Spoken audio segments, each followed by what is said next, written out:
Hello friends, welcome back to my channel. எல்லோரும் எப்படி இருக்கீங்க? நல்லா இருப்பீங்கன்னு நினைக்கிறேன். நானும் சிறப்பாக இருக்கேன். இன்றைக்கான வீடியோ நான் செய்கிற வேலையை பற்றி கிடையாது.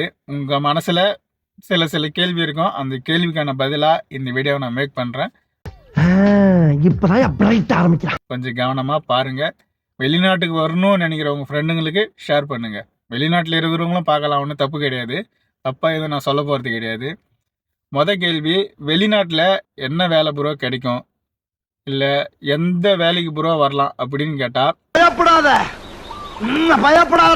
சொல்லு, நீ தான் தைரியமான ஆளு சொல்லு. வெளிநாட்டுல உங்க தகுதிக்கேற்ப எல்லா வேலையுமே இருக்குது. உங்களுக்கு எந்த வேலை தெரியுமோ அந்த வேலை எல்லா வேலையுமே இங்க இருக்கும். எனக்கு எந்த வேலையுமே தெரியாது அப்படின்னு சொல்றவங்க கூட இங்க வந்து ஏதாவது ஒரு வேலை செஞ்சு பழிச்சுக்கலாம். எந்த வேலையும் தெரியாதுன்னு சொல்றியே, அப்புறம் என்ன வேலைடா வருதுன்னு கேட்டா, சூப்பர் மார்க்கெட்ல அந்த வண்டி தள்ளுற வேலையோட நல்ல சம்பளம், நல்ல காசு வந்தா நல்லா சம்பாதிக்கலாம். தேவையில்லாம என்ன நீ எங்கேயாவது நீ கோத்து விட்டு திரியற நீ.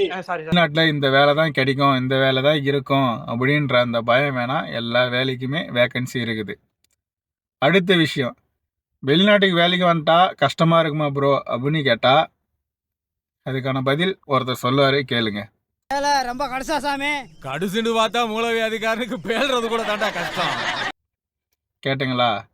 வேலை கஷ்டம்னு நினைச்சா எல்லா வேலையுமே கஷ்டம்தான். நம்மளுக்கு பிடிச்ச வேலை, பிடிக்காத வேலையை விட நம்மளுக்கு மனசுக்கு பிடிக்கும் அப்படின்னு நினச்சி செஞ்சா எந்த வேலையுமே கஷ்டம் கிடையாது. நம்ம மட்டும் சந்தோஷமா செஞ்சுன்னு ஜாலியா போயினே இருக்கலாம். உனக்கு சேர்த்து தானே பேசுறேன். நீ கார்ல போவானா, அம்பானி மாதிரி பெரிய ஆளா வேணா, மும்பையே திரும்பி பார்க்க வேணா, ஏன் இந்த இந்தியாவே உன் பேரை சொல்லி கொடி கட்டி பார்க்க வேணா. பார்க்கணும், எடுக்கிறேன் பாஸ்போர்ட். ஆனா ஒண்ணுடா, உன்ன மாதிரி ஆளுங்க தாண்டா என்ன மாதிரி அப்பாவிங்களாம் பிரெயின் வாஷ் பண்ணி மனித வெடிகுண்டா மாத்தி விடுறீங்க. நான் டிரைவர் வேலை செய்கிறேன். அந்த டிரைவர் வேலையை பற்றி கொஞ்சம் தகவலும் சொல்லிக்கிறேன். இப்போ நம்ம டிரைவர் வேலைன்னு வந்தால் வீட்டு டிரைவருக்கு வரலாமா, இல்லை இந்த டெலிவரி டிரைவருக்காக வரலாமா அப்படின்னு உங்கள் மனசில் ஒரு கேள்வி இருக்கும். அந்த கேள்விக்கான பதில் இதில் இருக்கிற ப்ளஸ் மைனஸ் சொல்கிறேன், நீங்களே தெரிஞ்சுக்குங்க. ஃபஸ்ட்டு வீட்டு டிரைவரை பற்றி சொல்கிறேன். ஏன்னா வீட்டு டிரைவராக தான் நான் ஒரு 6 வருஷமாக வேலை செய்கிறேன். சவுதியில் 3 வருஷம், குவைத்தில் ஒரு 3 வருஷம், 6 வருஷமாக வீட்டு டிரைவராக தான் வேலை செய்கிறேன். இதில் இருக்கிற நல்லது கெட்டது சொல்கிறேன். அதுக்கப்புறம் டெலிவரி டிரைவரை பற்றி தெரிஞ்சதை சொல்கிறேன். ஃபஸ்ட்டு வீட்டு டிரைவரு, அதில் இருக்கிற பெனிஃபிட்ஸ் சொல்கிறேன். வீட்டு டிரைவராக நீங்கள் வேலைக்கு வந்துட்டா மாதம் சம்பளம் கன் அடிச்சா மாரி வந்துடும். ரெண்டாவது, இந்த செக்கிங் பிரச்சனை, இந்த லைசன்ஸ் பிரச்சனை, இந்த சிவில் ஐடி பிரச்சனை, அப்புறம் இங்கே வந்து இந்த பயோமெட்ரிக் அப்படி இப்படின்னு சொல்கிறாங்க. இதுமாரி எக்கச்சக்கமான பிரச்சனை இருக்குது. இந்த பிரச்சனை எதுவுமே நீங்கள் தலைக்கு எடுத்துக்க வேணாம். எல்லாம் உங்கள் கஃபிலே பார்த்துருவாரு. சாப்பாடுக்கும் உங்களுக்கு எந்த கவலையும் கிடையாது. உங்கள் ஓனரோடு கொடுத்துருவாங்க.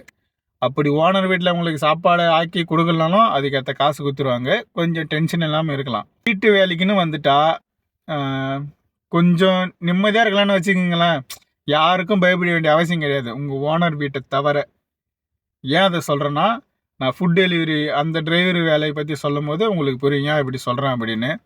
இப்போ நீங்கள் ஒரு வீட்டுக்கு கீழே வேலைக்கு வந்தீங்கன்னா அந்த ஒரு வீட்டுக்கு மட்டும்தான் நீங்கள் அடிமை. என்னடா அடிமைன்னு சொல்கிறேன்னு கேட்டால், அந்த வீட்டில் இருக்கிற வேலை தான் நீங்கள் செய்யணும், அவங்களுக்கு பயந்தா போதும். வீட்டு டிரைவர் வேலை செய்கிறவங்களுக்கு இருக்கிற கஷ்டம் என்னன்னு கேட்டால், நிம்மதியாக தூங்க முடியாது. பசங்க இருக்கிற வீட்டில் அலைச்சல் கொஞ்சம் அதிகமாக இருக்கும். அதை விட அலைச்சல் அதிகமாக இருக்கிறது வந்து இந்த கேள்விங்க இருக்கிற வீட்டில். இது மட்டும்தான் பிரச்சனை. ஆனால் கொஞ்சம் நிம்மதியாக இருந்துக்கலாம். எந்த தலைவலியும் நம்மளுக்கு கிடையாது. எல்லாம் நம்ம ஓனர் கூட பார்த்துக்காங்க, அனுசரித்து வேலை செஞ்சிடலாம். இதெல்லாம் நம்புற மாதிரியாங்க இருக்குது. ஆரம்பத்தில் நானும் தான் நம்பினாதான் சோறு போடுன்னு தாத்தா சொன்னாரு. அதுலேருந்து நம்பிட்டேன். நீங்க சாப்பிட்றீங்களா? இல்லை உண்மைதான் நம்புறேன். தெரிஞ்ச போல வாங்க. இப்போ டெலிவரி டிரைவர் பிரச்சனையை சொல்கிற பாருங்க. உங்களுக்கு டெலிவரிக்கான பிரச்சனை என்னன்னா டார்கெட்டு. நம்ம ஊரில் எப்படி இந்த ஸ்விக்கி, ஜொமேட்டோ அப்படின்லாம் அந்த பேர் வருதுல்ல, அதில் எப்படி அந்த மாதம் இவ்வளோ டெலிவரி பண்ணணும்னு ஒரு இது இருக்குதோ, அதேமாரி இங்கே வெளிநாட்டில் இருக்குது. மாதம் 350 டெலிவரினா மாதம் 350 டெலிவரி பண்ணால் தான் உங்களுக்கு இப்போ அவங்க சொல்கிற சம்பளம். ரூமு கொடுத்துருவாங்க, பிரச்சனை இல்லை. சாப்பாட்டுக்கும் காசு கொடுத்துருவாங்க. ஆனால் உங்களுக்கு அந்த சம்பளம் முழுசாக வரணும்னா நீங்கள் அவங்க சொல்கிற அந்த டெலிவரியை வந்து முடிச்சிருக்கணும். பிரச்சனை இது. ஒரு ஃபுட்டு ஆர்டர் பண்ணிட்டாங்கன்னா அந்த ஃபுட்டு எடுத்து டெலிவரி கொடுக்கறதுக்குள்ள நம்ம படுற ஒரு அக்கப்போ இருக்குது. அங்கே சீக்கிரம் கொடுத்துடணும். அங்கே சீக்கிரம் கொடுத்தா நம்மளுக்கு டிராஃபிக் இல்லாமல் இருக்கணும். டிராஃபிக் இல்லாமல் நம்ம அங்கே எடுத்து கொடுக்கும்போது அவன் எதுவும் பிரச்சனை பண்ணாமல் இருக்கணும். இவ்வளோ பிரச்சனையும் இருக்குது. நாங்கள் அப்படி இல்லை. சோத்துக்கு திண்டாடணும்.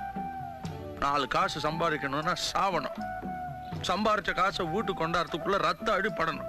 எவ்வளோக்கு எவ்வளோ கவனமாக இருக்கணுமோ அவ்வளோக்கு எவ்வளோ கவனமாக இருக்கணும் இந்த ஃபுட் டெலிவரியில். ஏன்னா ஒரு சின்னதாக ஒரு கீரலோ இல்லை ஒரு சின்னதாக ஒரு ஆக்சிடென்ட் நடந்தால் அது நம்மளை எங்கேயே இட்டுன்னு போய் விட்டுரும். நம்ம கவனமாக தான் ஓட்டுவோம். இப்போ வீட்டு டிரைவருங்களுக்கு இதுமாரி ஏதாவது ஒரு சின்ன சின்ன இது நடந்துச்சுன்னா அவங்க நம்ம ஓனர்கிட்ட சொல்லி சமாளிச்சுக்கலாம். ஆனால் அந்த ஃபுட் டெலிவரின்னு வந்தால் நம்ம தலையில் விடிஞ்சாலும் விடிஞ்சிரும். அது கொஞ்சம் கவனமாக இருக்கணும். ஓ நீ அப்படி வரியா?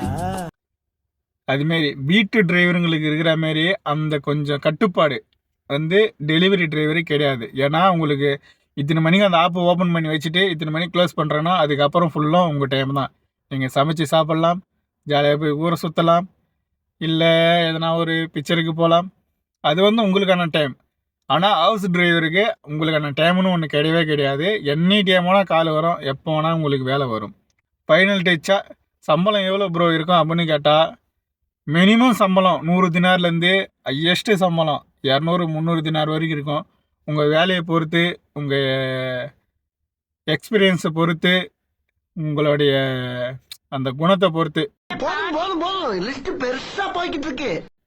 முக்கியமான விஷயம் இது எல்லாம் கிடைக்கணும்னா உங்களோட கஃபீலை பொறுத்து.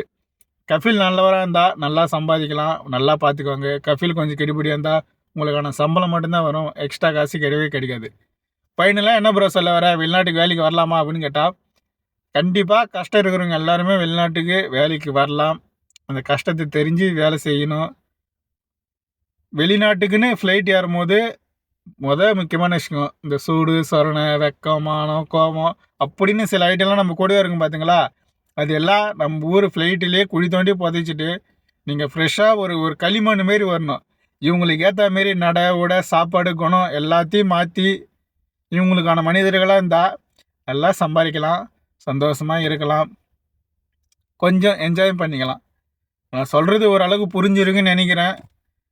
புரிஞ்சவங்க புரிஞ்சுக்குங்க, புரியாதவங்கள்ட்ட காட்டி தெரிஞ்சுக்குங்க. பாய், தேங்க்யூ.